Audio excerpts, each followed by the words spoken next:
మినుము పంటలో బంగారు తీగ సమస్య ఉన్నప్పుడు తీసుకోవాల్సిన యాజమాన్య పద్ధతులు. ఈ బంగారు తీగ సంపూర్ణ పరాన్న జాతికి చెందిన సమస్యాత్మక కలుపు మొక్క.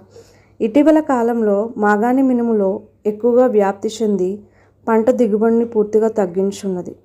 ఈ కలుపు మొక్క తీగలాగా మినప మొక్కలకు అంటుకొని పాకి ఉండుటచే పైరుకు చెరుపు లేకుండా దీన్ని నిర్మూలించుట చాలా కష్టము. మినుము పొలంలో ఒకసారి ఈ మొక్క మొలిచి వాటి విత్తనాలు తయారైన తర్వాత 15 నుండి 20 సంవత్సరాల వరకు ఆ పొలంలో ఈ విత్తనాలు మొలుస్తూనే ఉంటాయి. బంగారు తీగను నిర్మూలించుటకు పొలంలో వరి పనలు తీసిన వెంటనే లేదా మరుసటి రోజు ఎకరాకు 1.5 నుండి 2 లీటర్ల పెండిమిథాలిన్ 30% ద్రావకం 20 కిలోల ఇసుకలో కలిపి సాయంత్రం వేళ పొలంలో సమానంగా చల్లాలి.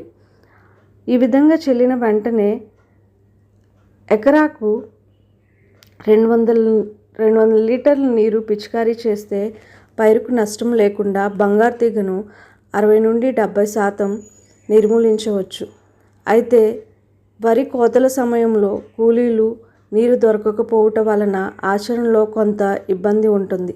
ఈ పద్ధతి కుదరనప్పుడు మినుము విత్తిన 15 నుండి 20 రోజులకు ఎకరాకు 200 మిల్లీలీటర్ల ఇమజతా పైర్ 10% ద్రావకం 200 లీటర్ల నీటిలో కలిపి స్ప్రే చేస్తే బంగారు తీగను 50 నుండి 60% వరకు నిర్మూలించవచ్చును. అయితే మినుము పెరుగుదల ఆగి వారం రోజుల తర్వాత మామూలు పరిస్థితికి వస్తుంది. ఈ విధంగా స్ప్రే చేసినప్పుడు ఇంకా బంగారు తీగ ఎక్కువగా పొలంలో కనబడితే వెంటనే పీకి తగలబెట్టడం లేదా బంగారు తీగ ఎక్కువగా ఉన్న చోట పారాక్వాట్ 10% ద్రావకం 1 లీటర్ నీటికి 2.5 మిల్లీలీటర్ల చొప్పున కలిపి స్ప్రే చేస్తే పైరుతో పాటు బంగారు తీగ కూడా చనిపోతుంది. బంగారు తీగ నిర్మూలనకు ఏదో ఒక పద్ధతి మాత్రమే ఆచరించక నివారించుట సూచించిన రసాయనాలను పొలంలో బంగారు తీగ కనబడితే వెంటనే పీకి తగలబెట్టుట, అవసరమైతే పంట మార్పిడి చేయుట మొదలగు సమగ్ర కలుపు యాజమాన్య పద్ధతులు ఆచరించుట ద్వారా దీన్ని నిర్మూలన చేయవచ్చు.